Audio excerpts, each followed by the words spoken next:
అందరికీ నమస్కారం. Fire brand Anil Kumar యాదవ్కు ప్రస్తుతం నియోజకవర్గం అంటూ లేదు. దాదాపుగా జగన్మోహన్ రెడ్డి గారు 2024 ఎన్నికల తర్వాత కూడా ఎవరైతే పార్టీకి కష్టపడి పనిచేశారో వాళ్ళకి ప్రాధాన్యత ఇస్తూ వస్తూ ఉన్నారు. ఈ క్రమంలో దాదాపుగా అంబటి రాంబాబుకు, గుంటూరు జిల్లాలో ఉన్నటువంటి అంబటి రాంబాబుకు కాన్స్టిట్యున్సీ లేదు. అదేవిధంగా అనిల్ కుమార్ యాదవ్కు కాన్స్టిట్యున్సీ లేదు. సో సత్తెనపల్లి కాన్స్టిట్యున్సీ నుంచి 2024లో పోటీ చేసినటువంటి అంబటి రాంబాబును గుంటూరు జిల్లా అధ్యక్ష పదవిలో ఆయన కూర్చోబెట్టడం జరిగింది. ఆయనకు అడ్డా అంటూ లేదు. ఎక్కడి నుంచి పోటీ చేయాలో సందిగ్ధంలో ఉన్నారు. అదేవిధంగా అనిల్ కుమార్ యాదవ్ గారు కూడా 2019 వరకు కూడా ఆయన నెల్లూరు సిటీ అసెంబ్లీ నుంచి కూడా పోటీ చేసేవాళ్ళు. ప్రస్తుతం ఆయనకంటూ ఒక నియోజకవర్గం అంటూ ఏమీ లేదు. ప్రస్తుతం ఆయన 2024 ఎన్నికల్లో నరసరావుపేట పార్లమెంటుకు ఆయన బదిలీ చేయడం జరిగింది. నరసరావుపేట పార్లమెంట్ అభ్యర్థిగా ఆయన ఓటమి చవి చూసిన తర్వాత ఆయనకంటూ ఒక కాన్స్టిట్యున్సీ లేకపోవటం కూడా ఫైర్ బ్రాండ్లు మోగబోయాయా?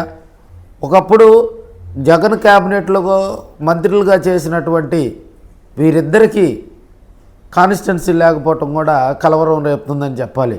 అదేవిధంగా రాష్ట్ర రాజకీయాల్లో తన వాక్ చాతుర్యంతో కూడా అటు అంబటి రాంబాబు కానీ ఇటు అనిల్ కుమార్ యాదవ్ కానీ వీరిద్దరూ కూడా ఎలాంటి వ్యక్తి మీదైనా విమర్శలు చేయటం, అదేవిధంగా వాళ్ళిద్దరికి కూడా వైసీపీలో అధిక ప్రాధాన్యత ఇచ్చినటువంటి జగన్మోహన్ రెడ్డి ప్రస్తుతం వాళ్ళిద్దరికీ ఆ అసెంబ్లీ కాన్స్టిట్యున్సీ లేకుండా చేయటం కూడా కొంత వైసీపీలో అయితే కలవరం మొదలైంది.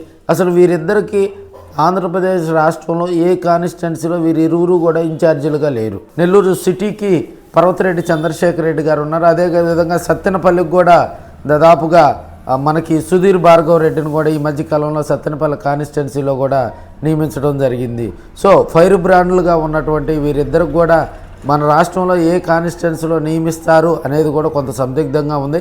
అయితే జగన్మోహన్ రెడ్డి గారు ఎక్కడైతే ఖాళీగా కాన్స్టిట్యున్సీస్ ఉన్నాయో అక్కడ ఉన్నటువంటి సెకండ్ లీడర్షిప్, థర్డ్ లీడర్షిప్ వాళ్ళతోటి కూడా ఏకాంతంగా మాట్లాడి వేగవంతంగా కూడా వాళ్ళకి అప్పటికప్పుడు ఇన్ఛార్జీలు నియమించేందుకు కూడా చర్యలు తీసుకోవటం జరిగింది. లైక్ పర్చూరు, ఒంగోలు, సత్తెనపల్లి వీటన్నిటికి కూడా అప్పటికప్పుడు అక్కడ ఉన్నటువంటి లీడర్స్ తోటి మాట్లాడి ఏకాంతంగా వాళ్ళతోటి అప్పటికప్పుడు ఇన్ఛార్జీలు నియమించడం జరిగింది. సో ఇప్పుడున్న పరిస్థితుల్లో కూడా సత్తెనపల్లిలో తన గలాన్ని విప్పినటువంటి అంబటి రాంబాబుకు సత్తెనపల్లి కాన్స్టిట్యున్సీలో చెక్ పెట్టడం జరిగింది.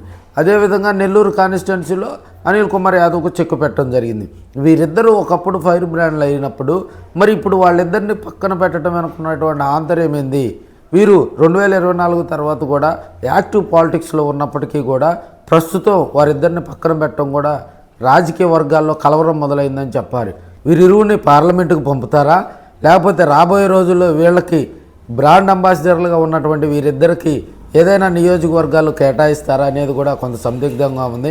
మరి కొన్ని రోజుల్లో కూడా వైసీపీలో పూర్తి స్థాయిలో మార్పులు రానున్నాయి అని కూడా తెలియజేసుకోవచ్చు.